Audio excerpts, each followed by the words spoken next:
मेरा नाम निहारिका है।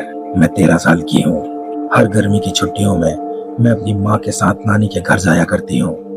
नानी का खेतों के बीच बना डबल मंजिला घर और घर के पीछे सटा हुआ जंगल मुझे हमेशा से बहुत अच्छा लगता था। उस रात मैं ऊपर वाले कमरे में सो रही थी और माँ नीचे सो रही थी। आधी रात के वक्त अचानक सीढ़ियों से किसी के ऊपर आने की आहट हुई।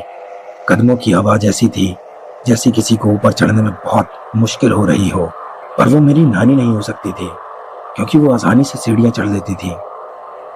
और वो मेरे मामा भी नहीं हो सकते थे क्योंकि मामा को पोलियो था, तो वो तो चल भी नहीं सकते थे। लकड़ी की सीढ़ियों पर साफ साफ आवाज आ रही थी। मैं डर के मारे चादर ओढ़ कर लेट गई, पर मेरी हड़बड़ाहट से पलंग की चरमराहट हुई और अचानक मेरे कमरे का दरवाजा धड़ाम से खुला। कमरे में बस हल्का सा नाइट बल्ब जल रहा था। चेहरा साफ नहीं दिख रहा था, बस एक अजीब सी गुर्राने की आवाज सुनाई दे रही थी।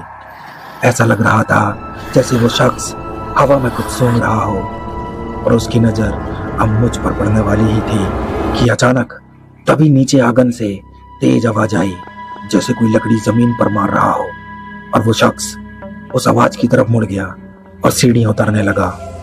मैंने खिड़की से झांका। वो मेरी नानी थी।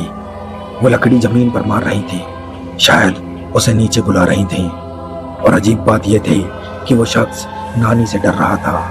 नानी ने लकड़ी से इशारा किया और वो उनके सामने जाकर बैठ गया जैसे एक पालतू कुत्ता होता है। मैंने फिर से खिड़की से देखा तो दोनों धीरे धीरे जंगल की तरफ बढ़ रहे थे। मैं दंग रह गई क्योंकि वो शख्स कोई और नहीं, मेरे ही मामा थे।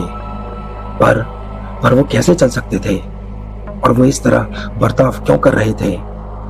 मैं घबराकर माँ को जगाने नीचे गई, पर माँ किसी भी हाल में उठने को तैयार नहीं थी।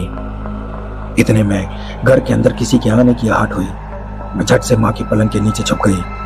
मैंने देखा नानी मामा को सहारा देकर बिस्तर पर लेटा रही थी और कह रही थी, ये तेरी बहन की बेटी है, इसे कुछ मत करना और अब कहीं नहीं जाना, पलंग पर ही रहना। फिर वो माँ के कमरे की तरफ बढ़ी और दरवाजा बंद कर लिया। मैंने चैन की सांस ली, पर तभी पलंग के नीचे से मैंने ऊपर देखा और सामने नानी का चेहरा था। वो झांक रही थी मेरी तरफ। मैं पूरी तरह से सन्न रह गई।